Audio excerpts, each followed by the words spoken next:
Welcome to the Crimson Engine. My name is Rubidium. Today we are looking at how to light and shoot product shots.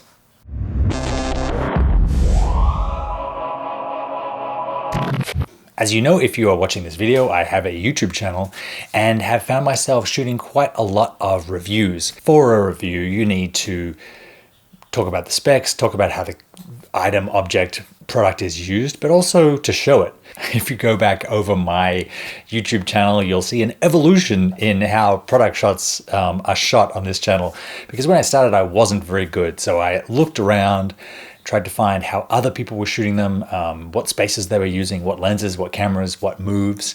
And I've sort of come up now with something that I'm happy with and that I'd like to share to see if people out there get something from it. So like a lot of things in filmmaking, you are struggling against the two-dimensionality of the screen when you're shooting a product shot.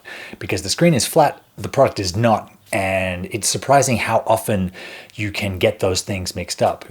People see something, a static shot of a product from one dimension. They don't understand its scale, its weight, its size, how it fits in with other things. So the greatest way around this is to orbit, to dolly past an object as you pan from one side to the other. This gives a really lovely feeling of dimension. It really gives a really lovely feeling of what the object looks like. And it's a nice way to have light play off the object. You almost always see this in TV commercials. They'll do this orbit move around the new iPhone or whatever it is. They'll also combine it with moving light. Orbit shot isn't that simple to pull off because you need a dolly or a slider. You need to pan consistently from one side of the object to the other at the same rate as you're using the slider. I struggled with this for a few years. Until I discovered that there are two big ways around this. The first is a motion control slider, which is wonderful. I looked at the Emotimo one a couple of weeks ago, but it's quite involved. It's comparatively expensive, and it takes longer to set up than you want to when you just needed to shoot one shot of one product. So the solution I found was this, a curved track slider. Pro Media Gear make these. They come in different lengths, but also different curvatures.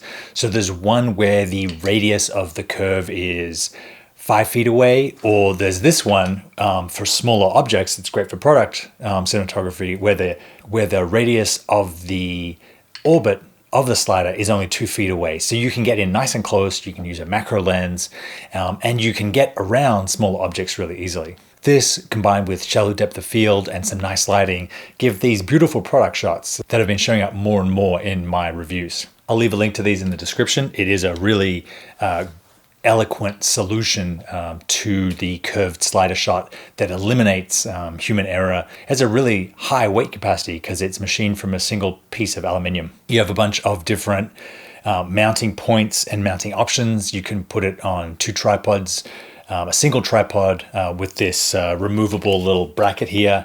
I usually put it on two lighting stands because that's the quickest to set up and put away. I don't even use a tripod head with it. I put the C200 right on the slider itself, and then for panning and tilt, I just adjust the height of the stands or the height of the object. It has lots of nice little touches, like the hex key that adjusts the legs is magnetized to one of the legs. It comes with, and it gives you the shot that you're looking for the price of a regular slider.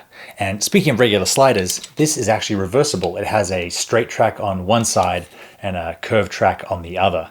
So the tripod mount I spoke about swaps over with the carriage of the slider and lets you pretty quickly swap from one side to the other. So for lighting these product shots, there's a couple of things they do. First, I tend to start with a backlight that etches it out from its background. The second is I have lots of bokeh out points of light in the background to kind of give a sense of dimension and give some eye candy as the camera pans back and forth. Lastly, I use a Quasar T8 LED tube, which is 45 degrees above and 45 degrees in front of the object that I'm photographing. This gives a nice long line and accentuates the build of the object.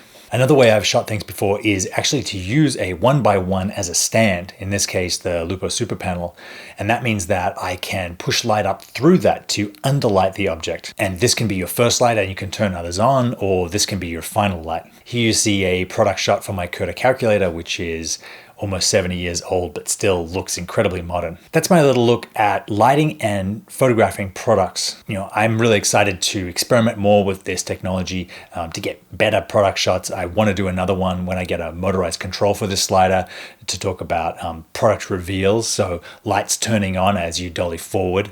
But I'll save that for another video. Just for now, I'll leave the links to these products in the description. Leave your questions in the comments, and I will see you next time.